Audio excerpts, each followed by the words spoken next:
Anda kembali di Kompas Sport Malam, saya Gita Maharkesri. Dari Arena PON 20 Papua, tim sepak takraw putri Jawa Barat lolos ke final setelah mengalahkan Sulawesi Tengah.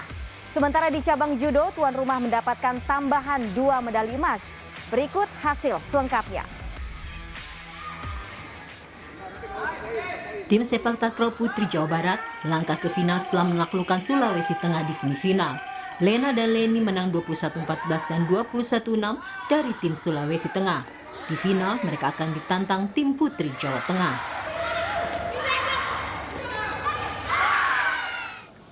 Sementara itu di cabang judo, kontingen Papua menambah 2 medali emas dari kelas Nage no Kata untuk putra dan Juno Kata untuk putri. Di kelas Nage no Kata putra, pejudo Papua Yewi Agus Sudatminto dan Wairifer Bukwau mengumpulkan poin 417 untuk mengalahkan Jawa Timur. Di kelas Juno Kata putri, Devita Lince dan Veronica Melanesia merebut emas setelah mengumpulkan skor 408,5 yang membuat pejudo Jawa Tengah harus puas dengan medali perak.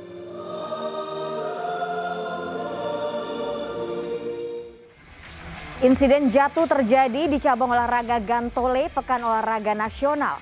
Atlet dari kontingen Sumatera Barat, Haidir Anas terjatuh saat baru saja melakukan take off.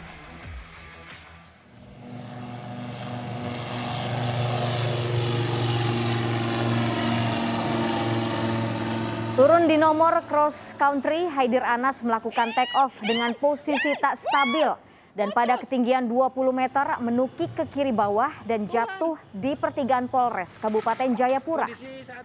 Haidir Anas selanjutnya dievakuasi oleh tim medis ke lapangan RSUD Yowari. Saat berita ini kami terima, korban masih tak sadarkan diri dan terus diobservasi.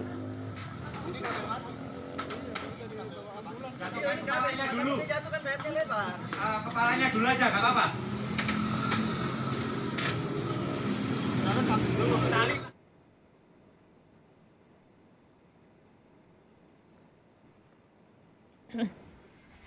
Tim tenis putra Jawa Timur sukses meraih medali emas. Kepastian ini diperoleh usai Christopher Rungkat dan kawan-kawan memenangi laga final kontra Bengkulu. Pada partai final yang digelar di Stadion Tenis Siansor, Kabupaten Jayapura Minggu siang, Jatim menurunkan petenis nasional Christopher Rungkat sebagai tunggal pertama. Christo berhasil menang straight set atas Jeremy Nahor. Kemenangan Jatim dipastikan melalui partai tunggal kedua yang mempertemukan Rifki Fitriadi kontra Aditya Harisasongko. Rifki yang juga langganan pelatnas tidak menemui hambatan untuk mengandaskan perlawanan Aditya dengan skor akhir 6-2 dan 6-1. Jatim menang 2-0 dan berhak atas emas tenis bergu putra PON 20 tahun 2021. Jawa Timur, luar biasa. Terima kasih.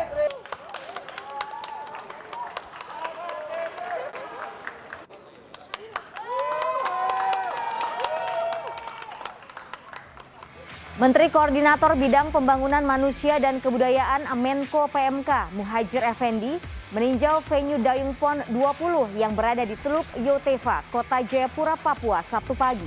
Tak hanya memuji keindahan venue, Menko PMK berharap pembinaan atlet dayung dapat konsisten di Kota Jayapura. Menko PMK Muhadjir Effendi meninjau arena Dayung PON Papua di Teluk Yotefa didampingi pengurus PB Potsi.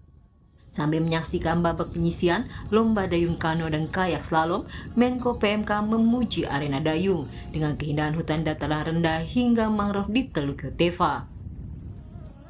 Sebelum melakukan peninjauan, Menko PMK Muhadjir Effendi sudah melihat suasana venue di malam hari. Arena yang dibangun PUPR ini diharapkan dapat membuat pembinaan atlet dayung di Papua semakin konsisten. Saya senang karena ini adalah sebuah fasilitas yang disediakan oleh pemerintah pusat yang dipersembahkan untuk Provinsi Jayapura ini, Provinsi Papua ini, untuk dimaksudkan agar pembinaan atlet-atlet dayung nasional kita nanti akan tersalurkan dengan baik dan bisa meraih prestasi memelihara prestasi yang telah diraih di tingkat internasional. Tak hanya Menko PMK, hadir pula Wali Kota Bogor Bima Arya. Kedatangannya untuk memantau atlet Jawa Barat, khususnya atlet asli Bogor. Pada perolehan medali sementara cabur dayung, Jawa Barat berada di puncak perolehan medali yang dibuntuti tuan rumah Papua dengan mengantongi 4 medali emas.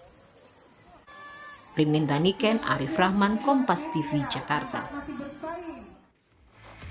Protokol kesehatan menjadi salah satu syarat mutlak PON 20 Papua. Selain vaksin dan tes usap, kapal motor tidar juga dipersiapkan sebagai lokasi isolasi terpusat pasien COVID-19. Pemerintah Kota Jayapura menggunakan KM Tidar milik PT Pelni sebagai lokasi isolasi terpusat pasien COVID-19 selama Pekan Olahraga ke-20. Bersandar di Pelabuhan Jayapura, jumlah tempat tidur di lokasi isolasi terapung ini mampu menampung sebanyak 924 pasien. Tak hanya untuk menampung warga yang terkonfirmasi positif COVID-19, KM Tidar juga siap menjadi penjaga klaster Kota Jayapura selama penyelenggaraan PON Papua. Pemerintah Kota Jayapura mendapat bantuan kapal isolasi terapung, yaitu KM Tidar, dan sudah merapat di Kota Jayapura dan sudah kita gunakan, itu sudah 1 minggu. Dan jumlah tempat tidur di kapal tersebut berjumlah 924 tempat tidur.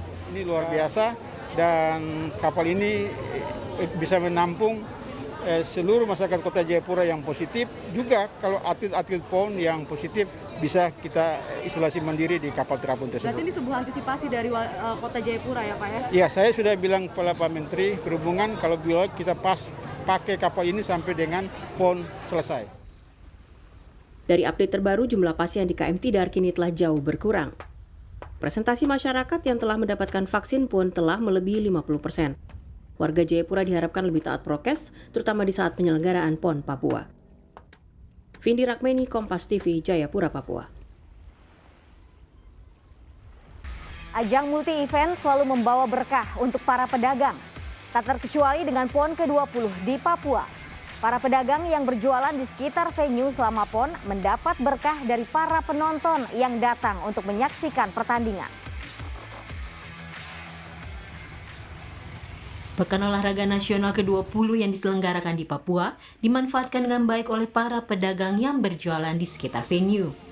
Untung cabur dayung yang diselenggarakan di area outdoor, para pedagang makanan, minuman, dan cenderamata banyak memenuhi area pinggir pantai Holtekam di Kota Jayapura. Souvenir khas Papua banyak ditemui di sini, yang pasti menjadi incaran para pendatang. Begini Pak Cek, kita datang di sini lihat-lihat, memang niatan kita selain melaksanakan olahraga, kita ingin silaturahmi dan melihat-lihat apa-apa yang bisa menjadi kenang-kenangan kita di daerah, karena semua kita dari Indonesia ini rindu dengan kehadiran kita di Papua. Saya lebih laris dan membuat saya ada keuntungan untuk membantu anak-anak bayar uang sekolah dan anak-anak membeli pulsa data untuk mereka belajar. Aneka makanan, minuman, hingga aksesoris khas Papua yang dijual di sekitar venue dayung bisa menjadi buah tangan bagi para kontingen yang akan kembali ke tempat asal. Selain itu, hasil dari penjualan dapat membantu perekonomian keluarga dan keperluan sekolah.